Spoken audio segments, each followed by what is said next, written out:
Bismillahirrahmanirrahim. Assalamualaikum warahmatullahi wabarakatuh. Alhamdulillah wa syukurillah wassalatu wassalamu ala rasulillah. Para pemirsa, sobat Quran and Entertain, alhamdulillah masih bertemu kembali dengan saya. Dalam video kali ini insyaallah saya akan menayangkan sebuah video dari channel An-Najah TV. Video ini tentang diskusi seputar penusukan Syekh Ali Jabir. Saya pikir kita semua perlu tahu ya, karena ini satu diskusi yang sangat baik untuk bisa kita pahami, untuk bisa kita berpikir secara logika, dan menurut saya ini sebuah perbincangan yang sangat menarik, yang sangat bisa diterima oleh akal, seputar apa motif dibalik penusukan Syekh Ali Jabir. Saya pikir ini sangat logika sekali yang perlu kita pahami bersama. Mungkin jadi pertimbangan yang perlu kita pikirkan, yang mungkin kalau kita bertanya siapa sebenarnya dalang dibalik dari penusukan Syekh Ali Jabir ini.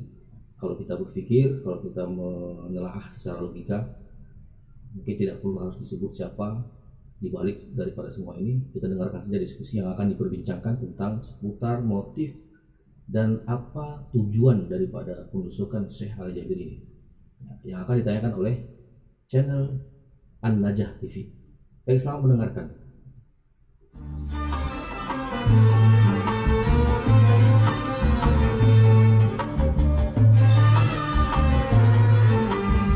Jadi gini Ustaz, saya ingin bertanya tentang penusuk ini kan, penusuk yang menyerang Syekh Ali Jabir itu sudah tertangkap. Nah, sebenarnya tujuan inti dari penusukan itu apa Ustaz? Pembunuhan atau ada yang lainnya? Motifnya apa? Pertama, tujuan penusukan. Alhamdulillah, sallallahu alaihi wasallam wa alihi washabihi wa wala. Jadi pertanyaannya, apa tujuan dibalik aksi ini ya? Aksi brutal. Jawaban saya pertama teror. Teror. Ini bentuk daripada teror. Tujuannya kepada siapa? Teror. Kepada para ulama, kepada para dai, kepada para aktivis, para kiai, para habaib, agar mereka tidak menyuarakan kebenaran. Kalau ada yang bilang bahwa bukankah ini pembunuhan, menurut saya itu bukan pembunuhan murni. Karena kalau seandainya itu adalah murni untuk pembunuhan, pasti dilakukan di waktu yang efektif dan tempat yang efektif. Mungkin di saat kesendirian, tidak ada keramaian, kemudian dengan alat yang lebih mematikan misalkan. Tetapi yang dilakukan ini adalah apa? Di tempat keramaian, jelas banyak pendukungnya. Maksudnya Syekh Ali Jabir hafizahullah berada di tengah masyarakat, yang memungkinkan pembelaan dari masyarakat. Jadi poinnya adalah apa? Ini adalah teror. Walaupun teror ini memungkinkan terjadi pada pembunuhan, iya, tapi mereka menginginkan hasil yang lebih besar daripada itu. Hasil yang lebih besar daripada itu. Umat Islam takut. Orang kalau takut itu bisa dibayangkan, gak berani mengucapkan apa-apa. Orang kalau takut, bayang-bayangan pohon aja dianggap sebagai musuh. Orang kalau takut, itu apa namanya, sendok saja dianggap sebagai pistol. Nah, jemaah sekalian, itu efek orang takut. Sama, umat Islam itu dibuat terteror. Ini yang saya pahami. Yang kedua, kita perlu pahami begini. Orang yang melakukan ini, kita lihat, itu tanpa diragukan dan telah dikumpulkan oleh berbagai macam situs media online, bahwa faktanya dia bukan orang gila. Ketika berbicara dia lancar, ketika ditanya ya dia lancar, dia memiliki akun sosmed terupdate, kemudian wajah-wajahnya bukan wajah orang gila. Bahkan di rumah sakit jiwa yang kemarin baru dimasukkan itu, sang dokter mengatakan secara fisik dan verbal orangnya baik ya. Cuma perlu dilakukan penelitian terkait masalah cara berpikir. Namun kita melihat bahwa ini ada keinginan, ada tujuan di balik itu. Bukan aksi gila, tapi adalah aksi teror terhadap para dai maupun umat Islam. Aksi teror ya. Lihat, jadi memang motifnya adalah menakuti para ulama, para tokoh Islam supaya tidak menyuarakan kebenaran.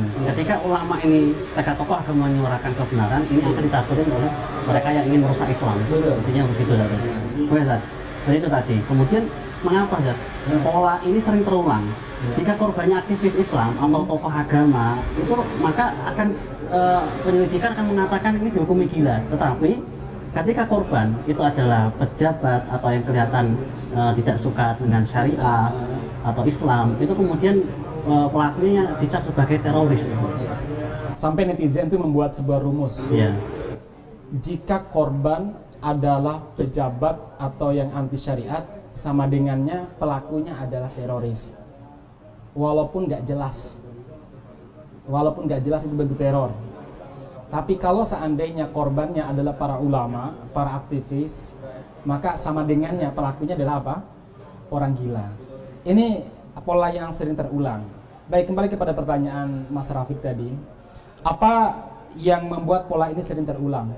Begini, yang pertama, ini adalah pembangunan opini. Pembangunan opini. Ini merupakan pembangunan opini, seakan-akan kalau para ulama itu ditusuk, para ulama itu menjadi korban, itu biasa mah, orang gila. Opini kan orang menganggap biasa, tidak ada rasa pembelaan, tidak ada rasa simpati. Orang gila, namanya orang gila itu dimaklumi kalau berbuat hal-hal yang tidak. Sementara kalau para pejabat ataupun orang yang kelihatan tidak suka dengan Islam, kemudian disebut teror, oh berarti ini mengancam pelakunya, berarti ini berbahaya sekali dan lain sebagainya. Ini penggiringan opini. Yang kedua, kita melihat ini bagian daripada perang narasi. Ini perang narasi dan ini kalau boleh saya bilang perang istilah. Begini Bang Rafiq, kalau kita baca sejarah perang peradaban, sebelum perang fisik dan sebelum menaklukkan sebuah tempat, selalu dimulai dengan namanya perang narasi. Perang narasi, perang istilah. Ghazwul Fikir bisa. Ghazwul Fikir itu lingkup besarnya, tapi di antara Ghazwul Fikir adalah apa? Perang narasi.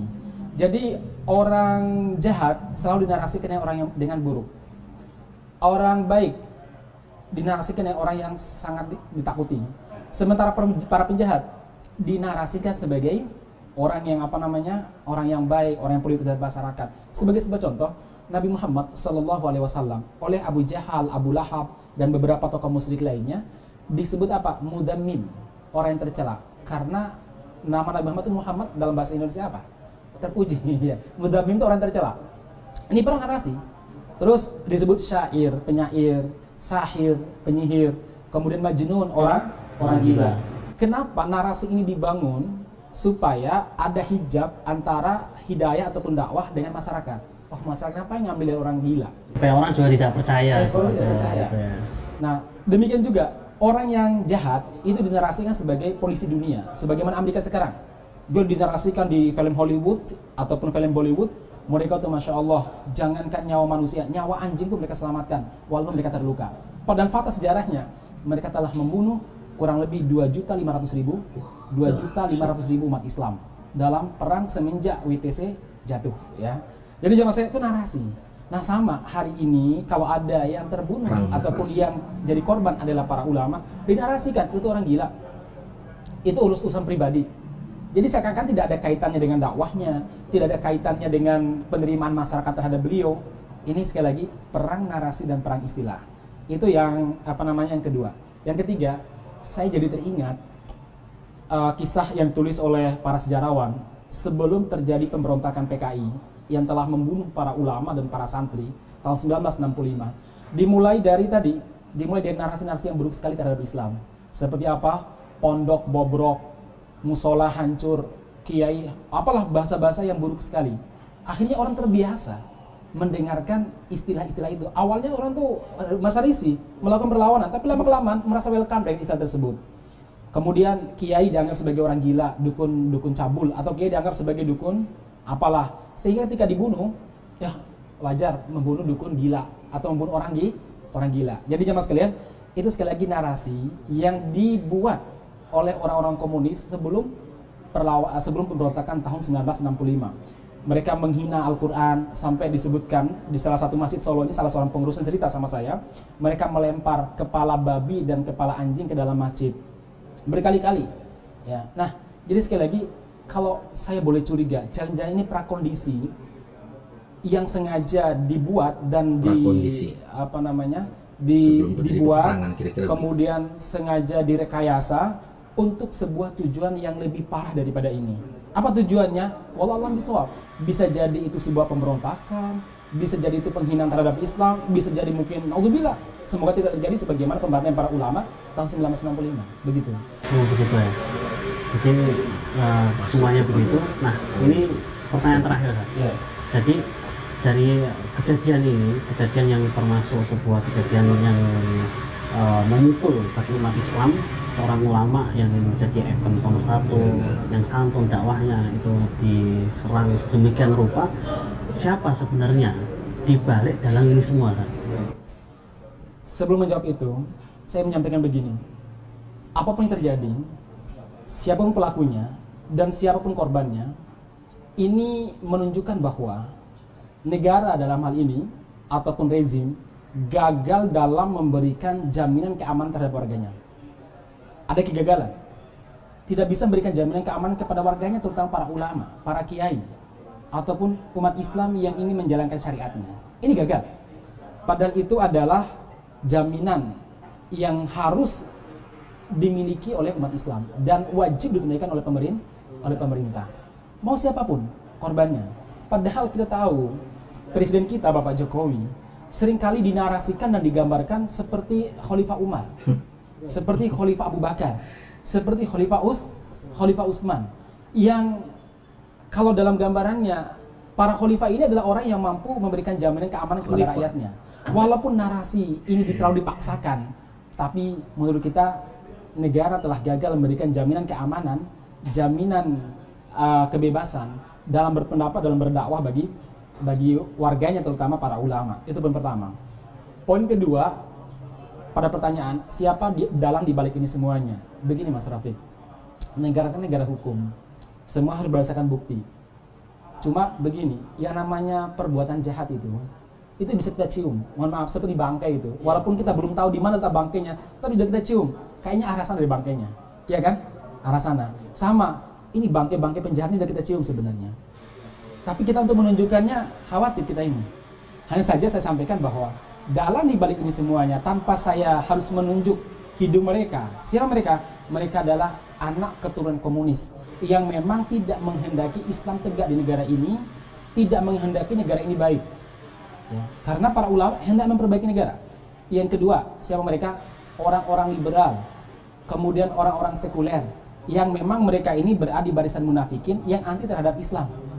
Satu hal yang perlu kita pahami, negeri kita ini semenjak perang melawan terorisme sedang ada proyek deislamisasi, apapun namanya. Itu ditandai dengan narasi para pejabat yang anti terhadap syariat, yaitu ada yang ingin mensertifikasi dai, kemudian ada yang mengatakan bahwa musuh Pancasila yang paling besar adalah agama. Kemudian kemarin salah seorang menteri mengatakan bahwa good looking, kemudian Hafid ini adalah agen radikalisme. Menurut saya kalimat-kalimat seperti ini dan berbagai macam peristiwa yang melatar belakangi seperti kriminalisasi para ulama seperti Habib Rizik dan lain sebagainya. Demikian juga kehormatan para ulama, para aktivis dan kehormatan Islam sering dicela di sosmed. Ini semuanya rangkaian yang menyebabkan terjadi kebencian dan Islamofobia. Sehingga aksi kemarin itu bagian daripada bentuk Islamofobia yang sengaja diciptakan oleh industri deislamisasi ini. Itu poin yang perlu kita catat. Jadi siapa orangnya, Anda sudah tahu lah gitu ya. Oh, begitu saja. Baik, kita sudah saksikan perbincangan menarik ya, tentang seputar siapa dalang di balik penusukan Syekh Ali Jabir. Saya pikir ini sangat menarik sekali ya, mungkin kita bisa mengambil sebuah kesimpulan ya. Nah, seperti yang dikatakan tadi bahwa sesungguhnya kalau bangkai itu pasti akan kecium juga kan gitu. Cuma tinggal lagi ya wallahu a'lam bishawab. Tapi intinya kita semua sudah pada kira-kira sudah memberikan gambaran. Jadi mudah-mudahan ini bermanfaat buat Anda semua dan kita semua tentunya. Ya, mudah-mudahan ini jadi pelajaran buat kita dan tentunya kita lebih waspada ke depannya ya, waspada. Oke, terima kasih atas segala perhatiannya dan mohon dimaafkan atas segala kekurangan. Assalamualaikum warahmatullahi wabarakatuh.